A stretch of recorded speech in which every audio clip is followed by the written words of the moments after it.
Well, hello YouTube, it's me, Fortmaster, and welcome back to another film theory reaction, and it's what Avatar never told you about Uncle Iroh. Okay, I mean, this one's a little out of left field, and I say that purely because it's not like there's been any, at least I don't think there's been any big, like, Avatar news recently. So, Avatar is always popular, so you never know. Anyway, he used to be like a general in the Fire Nation. I think he was originally the next in line to become Fire Lord, if I remember correctly. But he abdicated and, went to the wayside once his son died, fighting in the Earth Kingdom. I believe, and that's also why he was like disgraced, because I think he was on the verge of taking, was it Ba Sing Se, and he left after his son died. At least I think that's it. And since we're talking about Uncle Iroh here, I swear, the Tales from Ba Sing Se, it's been so many years since I've seen that episode for the first time, and I still tear up every time I hear him start singing that song.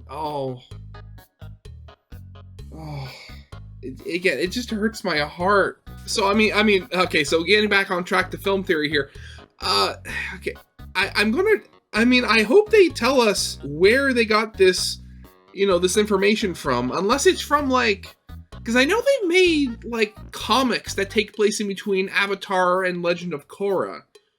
So maybe something was hinted at there, because I've never read any of the comics. At best, I've seen videos of people doing synopsises of the comics at best. I haven't actually read any of them myself, so maybe something's from there? I don't know. So, I guess, of course, as always, original video is linked in the description if you haven't seen it for some reason. Corner video will lead to my game theory reaction, and yeah, with all that out of the way, let's get this thing started then, shall we? Is Uncle Iroh a war criminal? I'm gonna say that the answer to that is a yes. Because one, as I said before, he was a general in, the Fire Nation army. And from what we've seen, before his son was killed, he was, pretty gung-ho about the war and pretty excited to fight and all that sort of stuff, all that patriotism and all that. So, given what we've seen the Fire Nation do, I would imagine yes. It's a question that's rattled the Avatar fandom for decades, and today I want to put an end to this debate once and for all. Has it really been decades? 2005. Oh yeah, so I guess it has been decades. Oh geez, okay. Let's look at all the laws on the books and put the forum arguments and Reddit threads to rest. And let me tell you, by the end of this video, you won't look at the lovable old Uncle Iroh the same way ever again. I highly doubt that.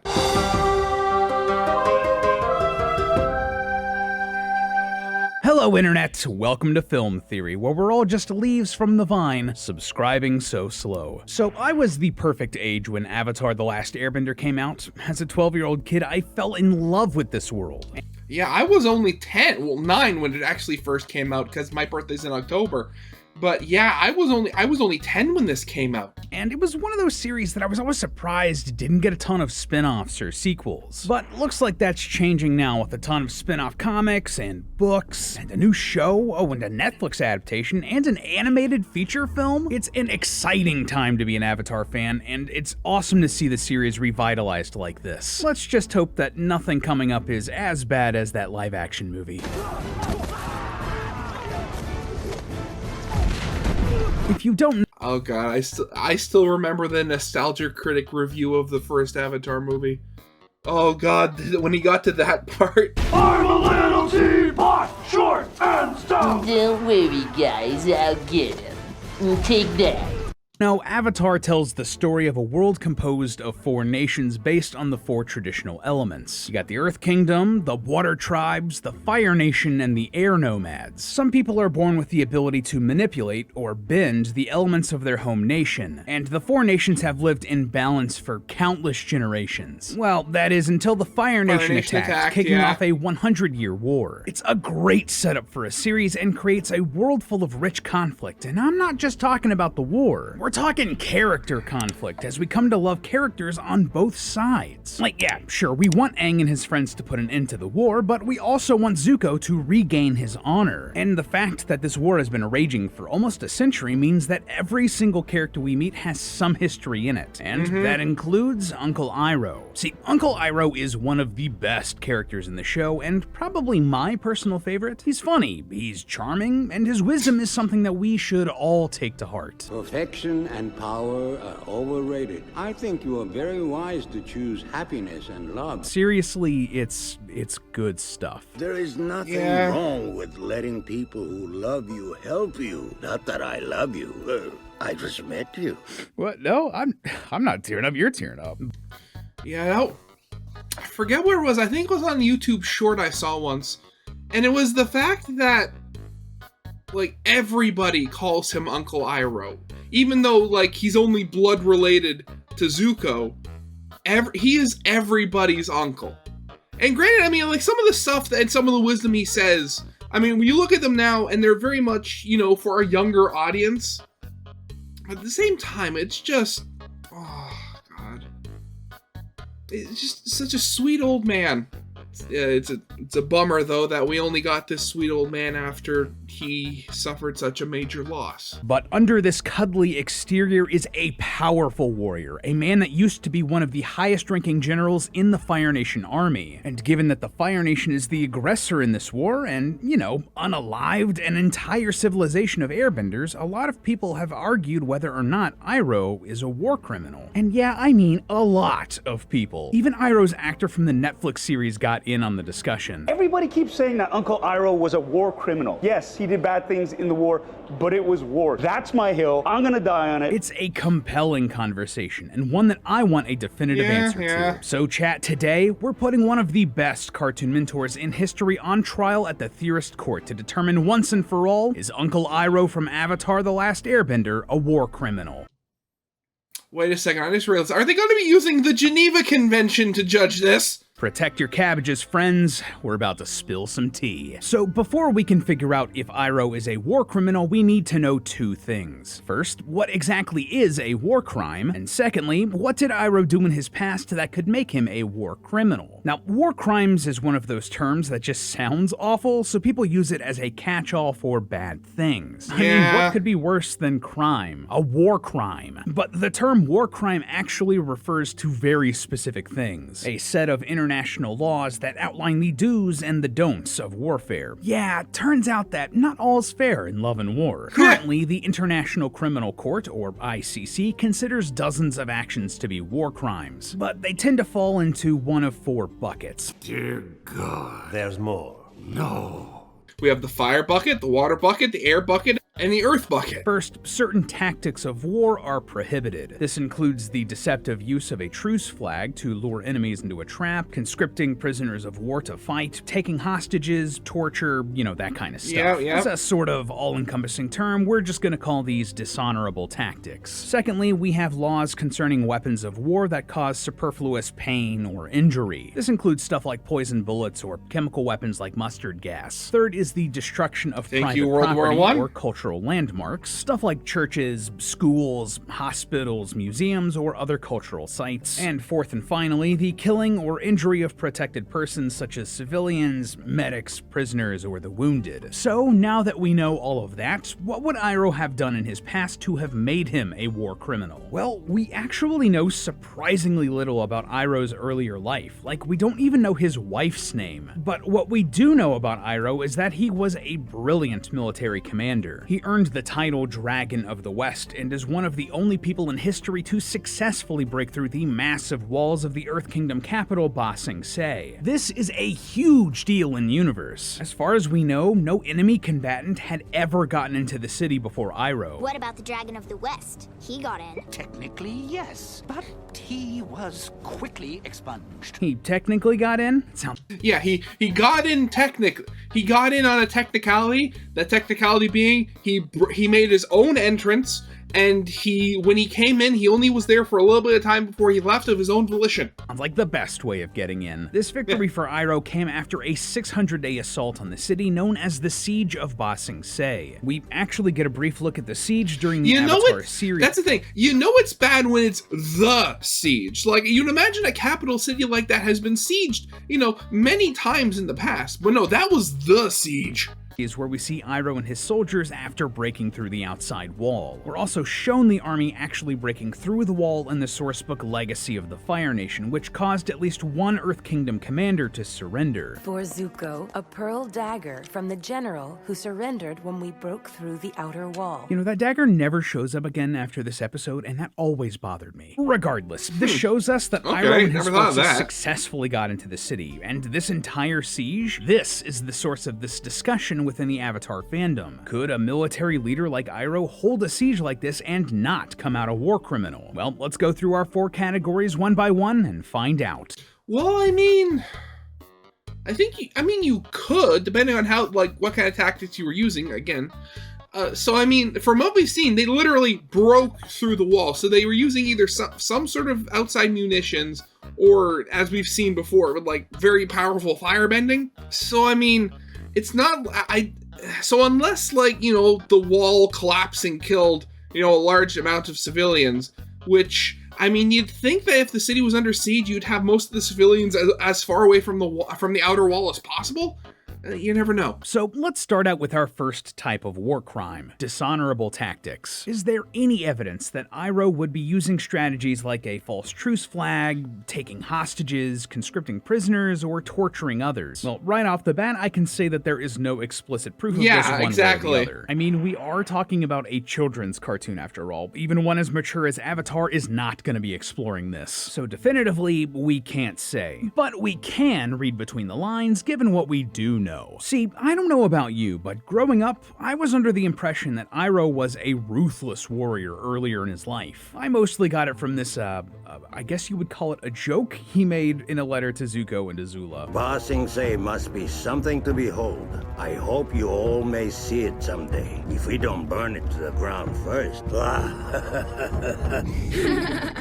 Burn it to the ground, huh? Yeah, that's the sort of humor that someone with dark intentions would fall back on, right? Anyway, I always thought that he only underwent all of his character growth that made him into the gentle mentor we know and love after his son's death at the Siege of Ba Sing Se. That exactly what I said, on that massive loss and decided to change and become a wiser man after that unimaginable pain. But if you look at Iroh's actions throughout his entire life, you'll see that that isn't actually the case. First of all, just from what we know in the show, after breaking through the walls at Ba Sing Se, the Earth Kingdom general leading the forces surrendered to Iroh, who accepted it. Remember this? A pearl dagger from the general who surrendered when we broke through the outer wall. Yeah, so it's not like he captured them. Soldiers likely became prisoners of war and were sent to a Fire Nation prison. Not a good fate, mind you, but still well within international law. But that's POWs, just the show. they were a thing. Thanks to the extended universe material, we can also see that Iroh has been honorable for his entire life. In the Legacy of the Fire Nation sourcebook, Iroh speaks about how aggressive Ozai was as a child and how that troubled him. How strong the Fire Nation's people were, but that they lacked enlightened leadership. And how true enlightenment is not wanting to grow to be the most powerful, but instead to learn from others. And we know for a fact that Iroh took that lesson to heart before he lost his son. Thanks to the official Avatar the Last Airbender YouTube channel, we have an official timeline of Iroh's life. And it tells us that he left the Fire Nation capital seeking insight from other benders. Even during the war, it's clear that Iroh kept an open mind to other cultures. And during those same journeys, he discovered the Sun Warriors, a secret civilization of firebenders that protected the last dragons. It was Fire Nation tradition to hunt and kill dragons to earn honor and glory. But instead of fighting the dragons,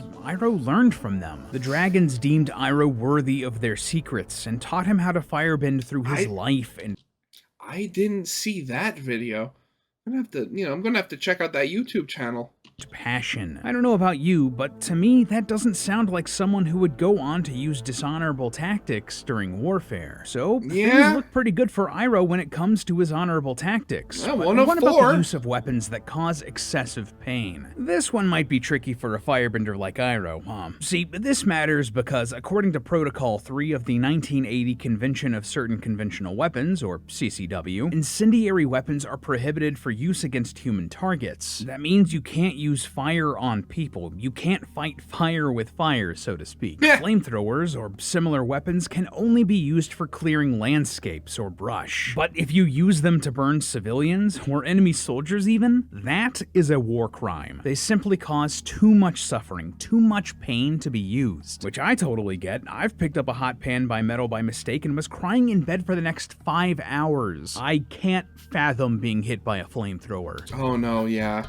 Actually, so a little thing for anybody watching us that doesn't know, if you ever do get like a serious burn, I will tell you this. You know, there's the whole thing. You know, run under cold water, like immediately.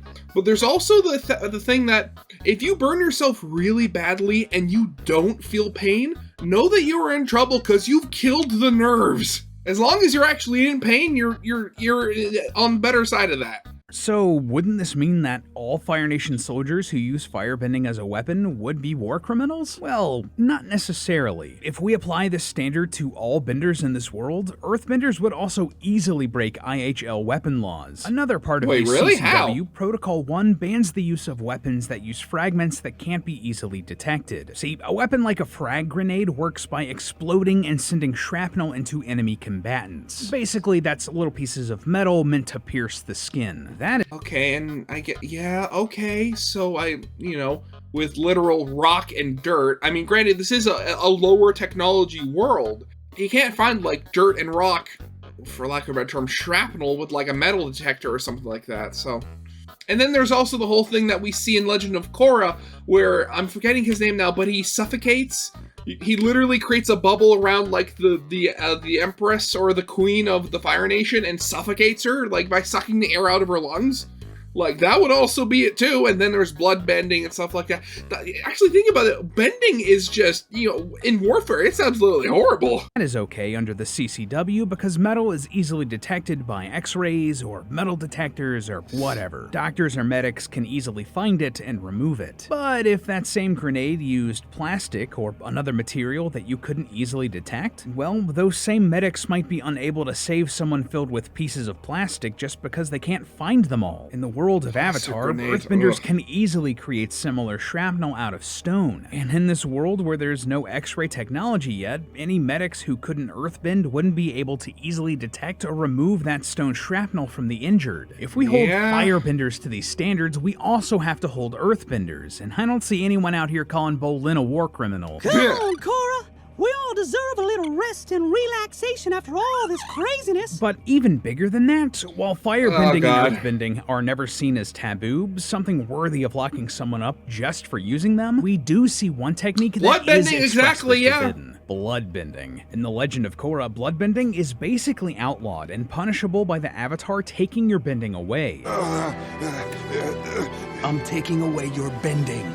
For good. But firebending is never treated with that same level of disgust. It's just something that people can do, something that people can make a living off of even. This sets the precedent that firebending alone, even as a weapon, isn't criminal. So, Iroh isn't a war criminal for using firebending and causing excessive pain. But that doesn't mean that Iroh's actions were culturally painless. Potential war crime number 3, the destruction of protected buildings and landmarks. Now, just to be upfront, for the most part, Iroh would be in the clear during the siege. The Fire Nation barely got past the outermost wall of Ba Sing Se, and if you look at the layout of the city, there would certainly be no schools, museums, or hospitals in this underdeveloped land just inside the walls. However, this doesn't mean that this is cut and dry. See, just penetrating the walls themselves could be considered a war crime. Yeah, listed right up there with the other protected buildings is, quote, destruction of property that is of particular cultural significance. Basically, this is designed to prevent prevent important or irreplaceable parts of cultural heritage from being destroyed in a war. Think stuff like the Pyramids of Giza, the Eiffel Tower, or Himeji Castle. The walls of Ba Sing Se would certainly fall into this same category. They are massively culturally significant to the Earth Kingdom and a landmark known worldwide. But at the same time, while they are,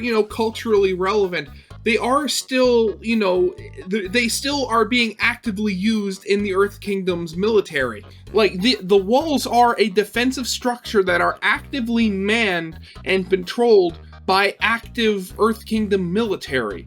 So I believe, at least in my opinion, that would be a fair casualty, because it's, it may be, culturally relevant and important, but it's still very much, a defensive structure that's, actually being used. I mean, the city itself is named after the walls. That's why the city is named Ba Sing Se. It's the impenetrable city. They don't call it Na Sing Se. That means penetrable city. Plus, the walls of the city are based on the real-world Great Wall of China, which is a UNESCO World Heritage Site, a location that would absolutely have this international protection. But again, I'm probably just repeating myself at this point. The Great Wall of China is a historic site because it's not being used anymore. Like, the walls of Ba Sing Se, specifically in the time that Iroh is living, are still being used. That'd be like saying that Genghis Khan was and the Mongols were war criminals because they destroyed parts of the Great Wall of China when it was specifically built to keep them out. So breaking through these walls would be pretty bad, Sing Se, yeah? I mean, yes, but doing so wouldn't necessarily make Iroh a war criminal. See, the protection of these buildings isn't all-encompassing, no questions asked. There are situations where they can be valid targets of attack, especially if they're being used for military purposes. For example, if weapons were being gathered in a museum, that museum would lose the protection of international law. Well, the walls of Ba Sing Se are pretty much the textbook definition of this. Exactly. They're being used for a military purpose to protect the city that they surround. I'm so happy that I'm on the same wavelength as him right now. I'm so happy. Therefore, Iroh and his soldiers would be well within their rights to attack and destroy them during a time of war. And all of that goes without saying that the Earthbenders could easily repair the damage that we see the Fire Nation put on these walls in like an afternoon. So, Iroh's 3 for 3 for not being a war criminal so far. What's the last one again? Killing civilians, right, but yeah. Nothing we've talked about so far matters as much as this next one. The killing or injury of civilians, medics, prisoners, or the wounded. This is probably the biggest crime one can commit during war, harming people who aren't involved with the fighting, who can't fight back, or who are just trying to help the injured from suffering. Any attacking army, Fire Nation or otherwise, has to do everything in their power to limit these sorts of casualties, whether that be avoiding attacking civilians or targeting residential areas. Thankfully, this is something that both the Fire Nation and Earth Kingdom considered during this conflict. When Aang and the others first get to Ba Sing Se, they're confronted by guards who ask, "What are you people doing here? Civilians aren't allowed on the wall." It sounds like civilians weren't allowed close to or on the walls. Exactly what I said earlier. Likewise, in both the flashback to Iroh's siege and the art we see in Legacy of the Fire Nation, we don't see any civilians or other non-combatants near the wall. So, given that the siege was called off before they could get very far into the city, it's reasonable to assume that no civilians were directly injured in this battle. But here's the bigger problem. Though sieges like this aren't inherently forbidden by international law, the main concern of a lengthy siege like this is the starvation or dehydration of a city's civilian population. Yeah. Usually, this is inevitable during a siege. The whole point is to cut off trade routes in and out of the city so it can't get aid or supplies. So, bad news for General Iroh, right? Did the people of Ba Sing Se starve because of his 600-day siege? Well, actually, no. This is where Ba Sing Se's layout helps Iroh much more than it hurts. Because Ba Sing Se is so massive that it doesn't actually need any outside food or water. It's got everything it needs within its walls. This isn't like just a couple miles of land. This area is the size of a small country, just inside. Wait, literally that's it? Oh god, wow. After all these years, I never noticed that that's literally the wall. Oh, wow, okay. At its outermost wall, Ba Sing Se has a massive underdeveloped area known as the Agrarian Zone, whose main purpose is agriculture. Crops and livestock are grown here to feed the rest of the city, so food is no issue for a besieged Ba Sing Se. Likewise, Actually, thinking about it, that would probably mean that Ba Sing Se would classify as like a mega city or something like that. Like, that's nuts to think about. That's more akin to like, oh god, what was it called? The city that was like the main area for Attack on Titan for a while. Oh, what was it called? I'm forgetting. But it's like that because like the Outer Ring was, you know, a lot more rural with farms and stuff like that. Glaogai is also within the Agrarian Zone, likely a large source of fresh water for the city. In all honesty, most of Ba Sing Se's citizens probably didn't even notice they were under siege at all. Like, the fandom really loves to joke that there is no war in Ba Sing Se, and that's really not all that far off from the truth. Though that line is all about the culty brainwashing stuff, by the time of Avatar Aang, the innermost parts of Ba Sing Se are so sheltered and isolated from the conflict that the king didn't even know that there was a war. There's a war going on right now. For the past 100 years, in fact. A secret war?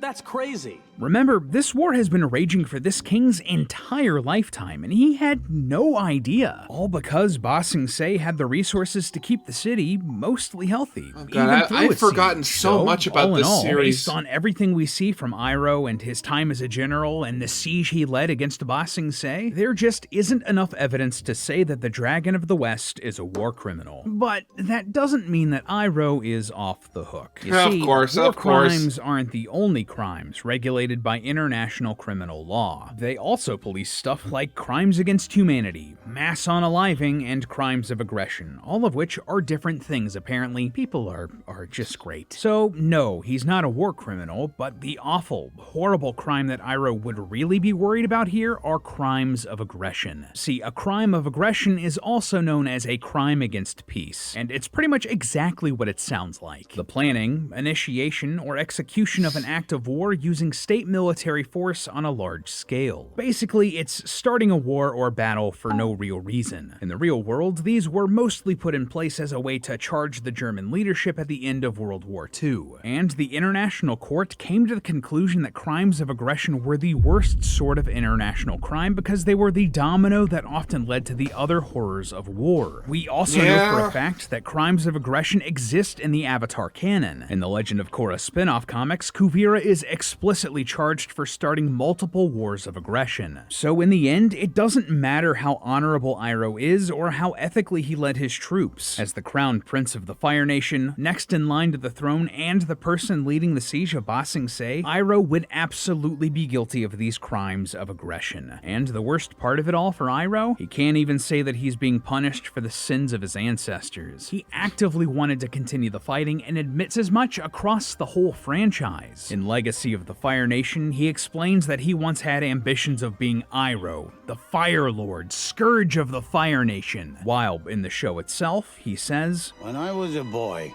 I had a vision that I would one day take Ba Sing Se." He wanted to continue this war earlier in his life for his own glory. So no, Iroh isn't a war criminal, but that doesn't mean he isn't guilty of international crimes against peace. You're gonna need to serve a lot of tea for free in Ba Sing Se to make up for this one, Iroh. But hey, that's just a theory. A film theory. And cut. I mean, granted, I would have been, as I said before, I was very certain that he actually was a war criminal. And, you know, I was okay with it just because of, you know, the person he became, because, you know, he grew, you know, he became a better person. But yeah, I mean, granted, I guess with like how often just the words like war crime are thrown around, you don't really hear about like war, you know, about like the war of aggression and stuff like that. So yeah, I guess that'll be it for now. So yeah, of course, as always, original video is linked in the description if you haven't seen it yet for some reason. Corner video will lead to my game theory reaction. And yeah, with all that out of the way, I hope you guys liked. If you did, leave a like, subscribe if you have not, and I'll see you guys next time. Goodbye.